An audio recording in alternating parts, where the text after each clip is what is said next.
Alright, what is up guys? Welcome back. We got some stuff to talk about today. So, starting to get going on this thing. One of the biggest expenses, if you were to do a kit with this thing, is the engine mounts and the oil pan. The engine mounts and the oil pan together are probably like $800 to $1,000. What I did, because I sold the factory engine mounts with the engine, when I sold it, I shipped those out. I bought the new rubber sections. I'm not going to use the top cast aluminum pieces. I'm just going to use the bottom rubber sections, and then I'm going to make some steel mounts that actually bolt to the factory rubber and then bolt to the engine. So I paid $30 for the rubber pieces, and then I'll just use some flat stock or something to make the other brackets. And then the oil pan, that should be quite an adventure. So this is where the TIG welding is going to come in. And I talked to a couple other people, like just kind of joking around, but I actually did it because the oil pans are like $400 to $700 depending which ones you go with. I said, screw it, I'd rather buy a TIG welder and learn how to do it and build it myself than spend $700 on an oil pan and then you have nothing else. Like, I'll still have a TIG welder at the end of this, so that's a win in my book. So we're gonna do that. It's gonna be an adventure. So what I did here, I took out this other oil pan. This is the one that I had in the engine when I broke the 3 rods. As you can see, there's a nice big hole in it and some nice metal chunks. So I think I'm gonna use this as like my sacrificial practice piece and practice cutting this flange off, because this flange, you can buy just the top flange, like a 3/4 inch flange, but just the flange is like $120.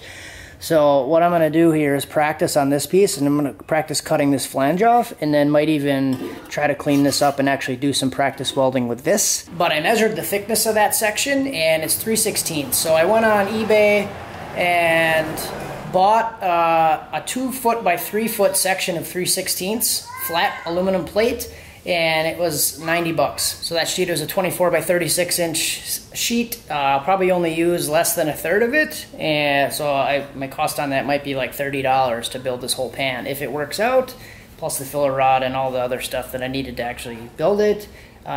So I think I'm coming out ahead. I say that now, but we'll see how it looks in the end. In other news, I'm waiting on the wife to come home right now, and I'm gonna go pick up the engine for this car today. It's a 5.3, 153,000 miles, so pretty low mileage engine, so I'm happy about that. But I wanted to give you guys a little update on the truck. So after the last track day, it went 11.3 at 120, and I was still battling my high intake temp issues that I have been having. Intake temps are getting up to like 194 by the end of the pass, so I do want to do like a little health check on the engine. Basically, I'm just using this little borescope again.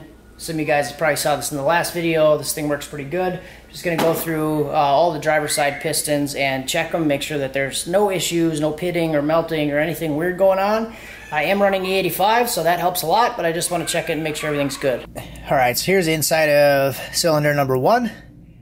Don't mind the little scratches. That's from when I took a wire wheel to the piston to clean it when I put these pistons in there.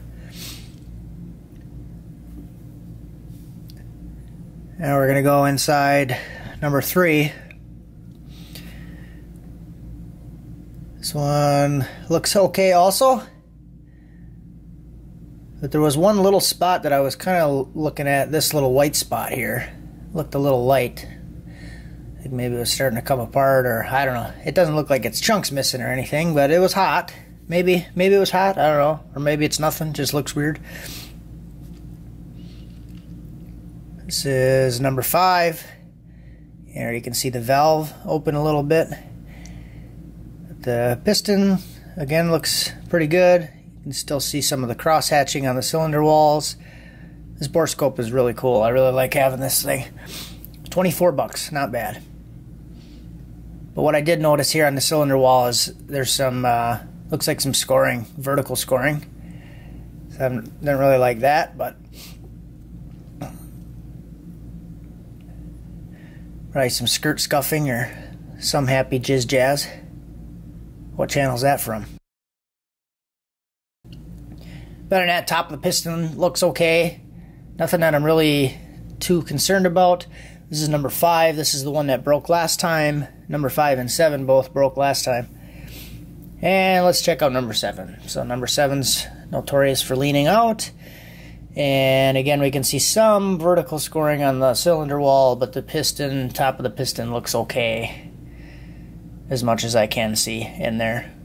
And one of the reasons that I'm actually wanting to look at this is a picture that somebody sent me, somebody I was talking to on Facebook, and this was 175 degree intake temp on 93 octane. So I'm running the 85, but I have a lot higher intake temps, and this is what happened on one of their passes. I think it was somewhere in the 11 second pass, 93 octane, 175 intake temps, and completely melted a hole in it, and like an 11.0 air-fuel ratio.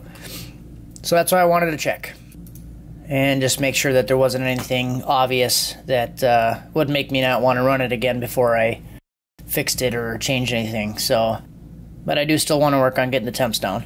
And these are the tires I was using there. These are 28.5 by 10s, and these are pretty much junk. Like, there isn't even a dimple on them anymore. So these are junk, but I only paid 40 bucks for them, so only expecting to get a couple passes. So I switched over to these things. These are a lot better condition. These are 29.5 by 10.5s. So I'm going to throw these on those rims, and he's got a lot of life left. So we'll be taking the truck out more. As far as the intake temp issue goes, I don't think I want to do any more quarter-mile passes until I figure the issue out or get a different turbo. So I think that's the way I want to go with it, is get a different turbo on it. I'm basically narrowed it down to the turbo because I tried a whole bunch of different stuff and it's not coming down at all. I might do some 1/8 mile passes just to work on the front half of the track and see if I can get like below 7-second 1/8 mile. Then I know I'll be at the 10-second pass. So I may just do that for a little bit, work on the front half, work on launching until I can try a different turbo, then do a full pass and keep the temps down. But that's the plan. Got a lot of parts coming for this car. Picking up the engine today. I got a different transmission. This transmission is junk, so I got a different one. That one's coming. I will be doing a CD09 with the Collins adapter kit. Kind of a spoiler there, but that's the plan. Stay tuned, guys. This thing should be a pretty fun project, and yeah, thanks for watching.